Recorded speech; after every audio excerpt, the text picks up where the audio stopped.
Hello and welcome to the Royal Road School of Carmelite Prayer.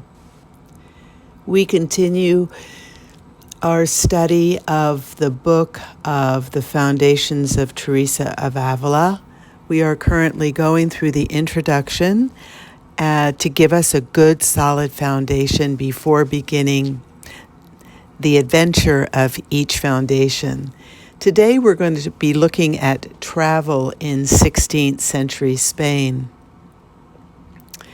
So in 1575, the Carmelite chapter that met in Italy made an attempt to confine the expansion of its discalced Carmelite friars in Spain and maintain control of them. Teresa was ordered by this chapter to stay in one of the Castilian monasteries and not to leave it. She interpreted the command as a form of imprisonment, and the irony of the situation was that now Teresa was receiving blame for doing what she had been asked to do. There were troubles within the order on account of the Madres friars.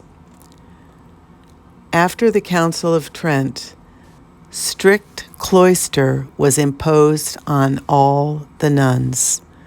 The nuncio began to get qualms about Teresa's travels throughout Spain.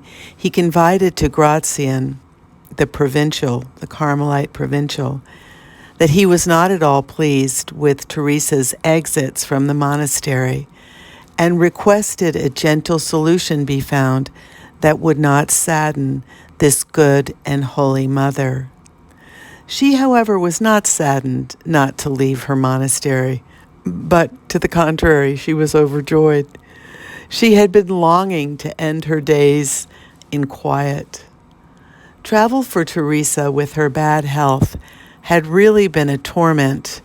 In those days, there was nothing pleasurable about traveling. Teresa wrote, "I'm not recording the great hardships endured in traveling, the cold, the heat, the snow, sometimes getting lost, being very sick and having a fever, and being chilled to the bone by the cold and the heavy rains. The wagons were forever getting stuck in the mud, and at one point all came near to being killed when crossing a flooded bridge. A number of times they all got lost. Once, the guides, not knowing the way, led the group along routes not made for wagons, causing the wagons to tip over. Finally, they got so lost that these same guides excused themselves, saying that they had other things to do now, and left the nuns. Again, on another trip to Salamanca, the mule carrying the money got lost after dark, and Teresa herself also once got lost. And oh, the inns, Teresa exclaims. They could be without comfort, overcrowded, dirty, swarming with vermin. The clientele was often rowdy, perverse, and foul-mouthed. Sometimes the friars and the nuns were made fun of. No one could be sure if these inns would have food. Once, in trying to think of something to compare hell to, Teresa opted for a bad inn. The means of travel used by Teresa were all those used in Spain at the time in the 16th century. In other words, donkey, mule, horse, covered wagon, coach, and carriage. The one preferred and usually used by Teresa was the covered wagon.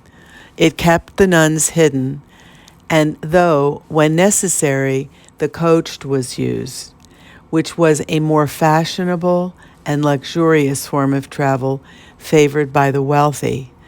The coach could be drawn by either horses or mules. This means was offered to Teresa when the foundation bore some relation to the aristocracy. The coach was ideal for short journeys on level and dry terrain, but on a winter journey in snow and heavy rain, it was very burdensome. Teresa also learned what it was to travel by donkey in December, but normally, when not journeying by wagon or coach, she rode the mule and was exposed to the heat of the sun or the cold winds of winter. Grazian left word for us of Teresa's skill in handling a mule. A pervading spirit marked all of Teresa's journeys. She was traveling for an ideal. She transferred the community life of Carmel into the covered wagon. To this life inside the wagon, Teresa created a system of good relationships. The inside group had their prioress, schedule of prayer, a water clock, a tiny bell, breviaries, holy water, a crucifix, and some statues of Our Lady, Saint Joseph, and or the infant Jesus. Outside, there were some friends ready to lend a helping hand when needed. Finally, there was a chaplain who would celebrate Mass in whatever little chapel or church they found along the way. Inside, the sisters had their times for laughing, joking. They were joyful solitaires.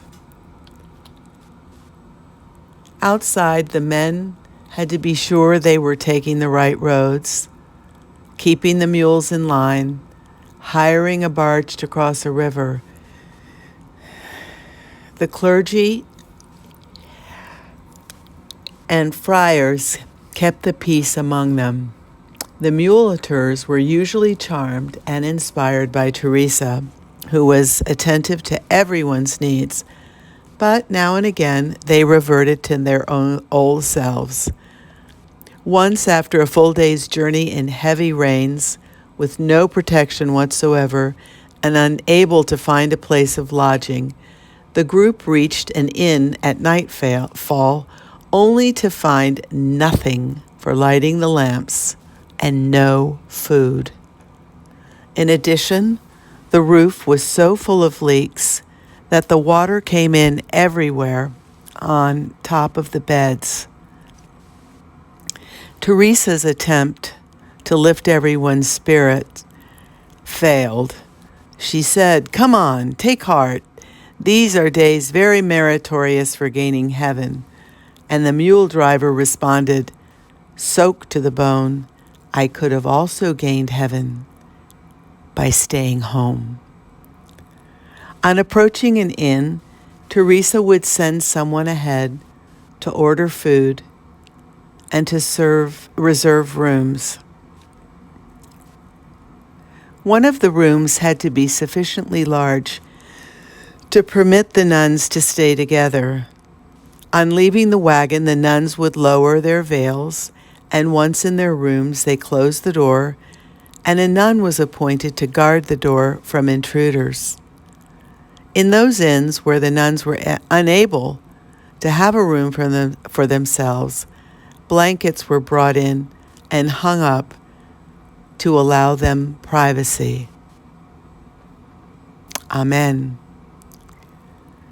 So, there you have it, Teresa's traveling through Spain. The next topic that we will look at are illnesses. Teresa was quite ill throughout her life, and though it's not a gay subject, it was truly a part of Teresa's everyday life. So I hope you're enjoying this introduction, and God bless you all for listening and being a part of this journey.